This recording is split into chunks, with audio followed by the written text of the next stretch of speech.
trop fort. Hein? Tu regardes quoi là? C'est un vieux film, 2015, je crois. Ah oui, très vieux en effet. Oui. Il a gagné la Palme d'Or cette année-là. Ouais, 10 pannes de Jacques Audiard. Et tu sais où ils lui ont remis sa palme d'or à Jacques Audiard cette année-là?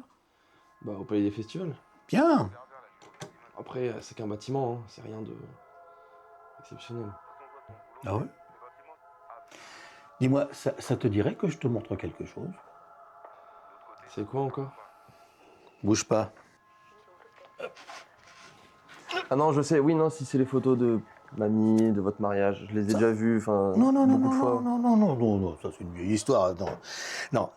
Là, c'est l'histoire d'un endroit que tu crois connaître, mais en fait que tu n'as jamais vraiment vu.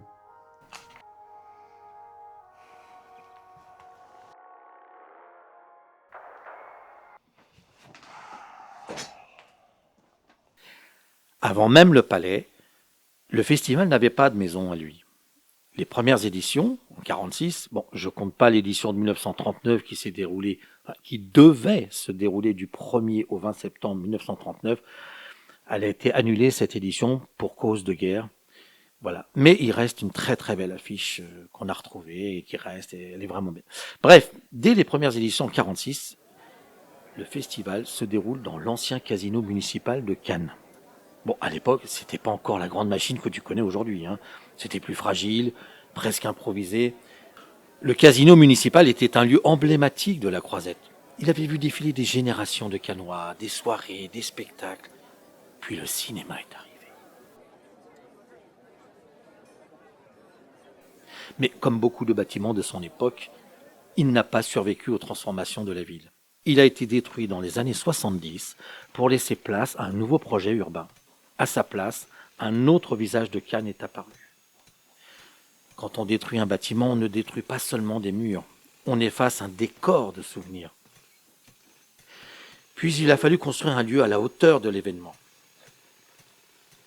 Le premier palais des festivals a vu le jour en 1949. Moderne pour son époque. Il faisait face à la mer comme une promesse tournée vers l'avenir. Et c'est là que le festival a grandi. C'est là que les stars sont arrivées. C'est là que les projecteurs aussi sont arrivés. Cannes est devenue une scène mondiale. Mais du coup, c'était déjà des marches rouges devant? C'était dans le même esprit, mais pas tout à fait. Voilà. Mais c'était déjà rouge, mais pas comme aujourd'hui. Ce bâtiment a vécu des décennies d'histoire, mais le monde change, et les lieux aussi. Dans les années 80, un nouveau palais est construit, plus grand. C'est celui que tu vois aujourd'hui quand tu passes devant.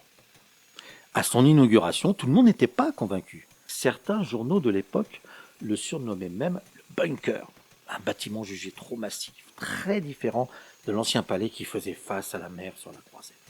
Toi, tu préfères du coup lequel entre les deux? C'était celui-là et celui-là? C'est pas une question de préférence, hein. C'est vraiment différent, tu vois bien. Faut vivre avec son temps. Voilà. Le palais a changé de forme, mais l'idée, elle, n'a jamais disparu. Rassembler, montrer, partager. Un lieu ne vit pas seulement parce qu'il est construit. Il vit parce qu'on s'en souvient.